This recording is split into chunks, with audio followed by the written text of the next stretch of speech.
क्या करें जब कोई करे अपमान बार बार? कैसे जवाब दें, कैसे डील करें उसे? वो तो अपमान करने पर उतारू ही है। अब अपमान करने वाले की कुछ प्रवृत्तियां होती हैं कि उन्होंने अपमान तो करना ही है, चाहे कोई सामने आ जाए। कुछ लोग ऐसे भी होते हैं जिनको पता ही नहीं होता कि वो किसी का अपमान कर रहे हैं, वो कह क्या रहे हैं, और सुनने वाला जो है वो अपना अपमानित फील करने लग जाता है। अब हमें क्या करना चाहिए? कोई बार बार अपमान करे तो हमें उसको डील कैसे करना है? नमस्कार, मैं केवल आज एक समस्या और लेकर आया हूं जो रोज़मर्रा की है कि जब कोई बार बार अपमान करे तो हम उसे डील कैसे करें।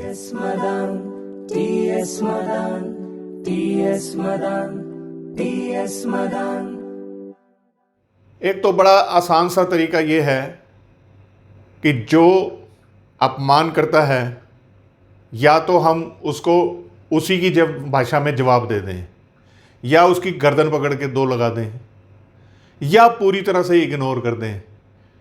इन तीनों चीज़ों से ये परमानेंट हल नहीं निकलेगा।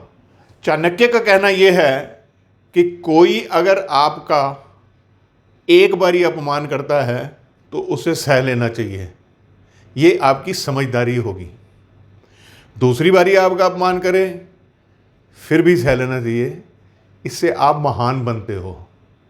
लेकिन अगर तीसरी बारी फिर अपमान कर दिया तब चुप रहते हो, कुछ नहीं करते, तो ये आपकी बेवकूफ़ी है, कायरता है। अब उसे बताने की ज़रूरत है कि भाई ऐसा नहीं होगा अब दोबारा से। जो लोग अपमान करने के आदी होते हैं, दरअसल उनमें असुरक्षा की भावना होती है। अपने आप को वो किसी से बहुत कम समझते हैं, या उनको ये गलतफहमी होती है कि हम जो हैं वो बहुत ऊंचे हैं। ऐसे वक्त में चाहिए कि हम अपने ऊपर काबू रखें।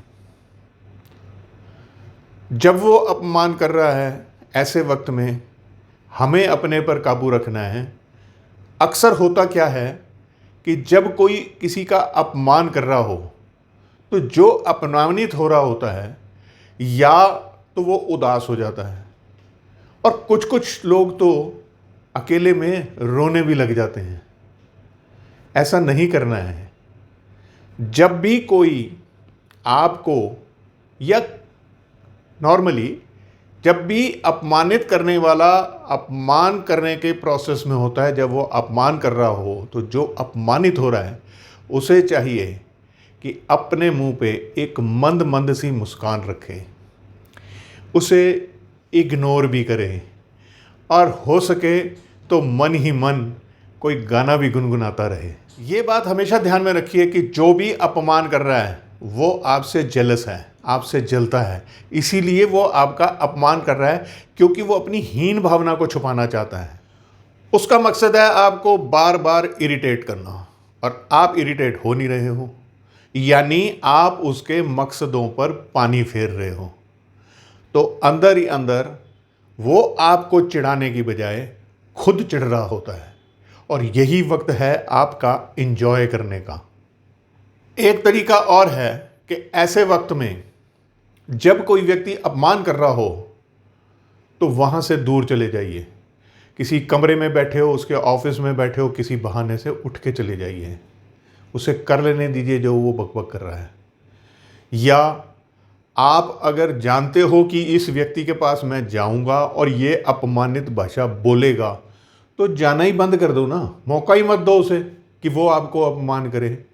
देखो, बात ऐसी है कि आपने जब भी कोई आपको अपमान कर रहा हो, आपका अपमान कर रहा हो, आपने अपने पर पूरा कंट्रोल रखना है, ना कि अपना कंट्रोल उसके हाथों में दे देना है।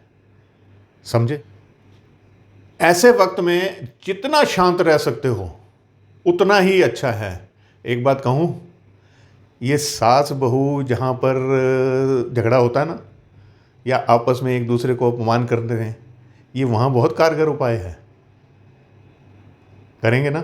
हाँ, जिसने आपको अपमान करना था उसने तो कर लिया, और जैसा मैंने आपको बताया आपने वैसा भी कर लिया, लेकिन मन में तो आपके टीस है ना। अब क्या करना है कि अगले दिन उसे इस बात का एहसास करवाना है कि जो तुमने कल बोला था वो गलत था। तो इसलिए उनसे आराम से बात कीजिए कि देखिए, मैंने पलट के कोई जवाब नहीं दिया, मैंने सब कुछ सहन कर लिया, पर आपने भी जो कुछ किया था वो ठीक नहीं था। कई बार कुछ लोग जाति को लेकर, वर्ण यानी रंग को लेकर, या शारीरिक बनावट, मोटापा हो सकता है, विकलांगता हो सकती है, इसको लेकर भी लोग टीज करते हैं, अपमान करते हैं। ऐसा अपमान बिल्कुल नहीं सहना चाहिए। और अब तो हमारे देश का कानून ऐसा अपमान करने वालों को दंडित भी करते हैं, और ऐसा दंड मिलता है कि अपने जीवन भर में वो दोबारा तो इस तरह का अपमान किसी का कर ही नहीं पाएगा। अच्छा, ऐसे स्थिति में कि कोई भी हमारा अपमान ना कर सके तो हमें क्या करना चाहिए? हमें अपने ऊपर वर्क करना चाहिए। हमें अपनी कमज़ोरियां कभी भी किसी को पता नहीं लगने देना। लोगों की आदत होती है कि जाकर अपने दोस्तों में, अपने रिश्तेदारों में पहले तो अपनी कमियां का बखान करते हैं, अपना रोना रोते हैं, और उसके बाद में जब वो अपमानित होते हैं तब इस बात पे अफसोस करते हैं कि हमने क्यों ऐसे कर दिया। अपनी स्ट्रेंथ, जो आपकी स्ट्रेंथ्स हैं, हर व्यक्ति में कोई ना कोई उसकी खूबी होती है, कोई स्ट्रेंथ होती है, उसे उजागर कीजिए। अपनी पर्सनैलिटी पे निखार लाइए। इतने फिट रहिए, इतने फिट रहिए कि आपको देखकर किसी की हिम्मत ही ना पड़े कि आपसे कोई हल्की बात भी कर पाए। एक और बात, आपने भी किसी का अपमान नहीं करना है। पता लगा आपने तो अपने लिए सब कुछ कर लिया और खुद चले अपमान करने, तो बहुत बुरी तरह से अपमानित होगे कभी ना कभी। आखिर में एक बात आपको कहना चाहता हूं कि अपमान करने वाला, मान लिया किसी का अपमान कर रहा है, लेकिन अपनी नज़रों में अपना सम्मान भी खो रहा है। इसलिए हमेशा ये बात अपने ध्यान में, अपने दिमाग में नोट कर लीजिए, अपमान करने वाले सुधर जा, नहीं तो जा भाड़ में। ठीक है ना? TS Madan, TS Madan, TS Madan, TS Madan.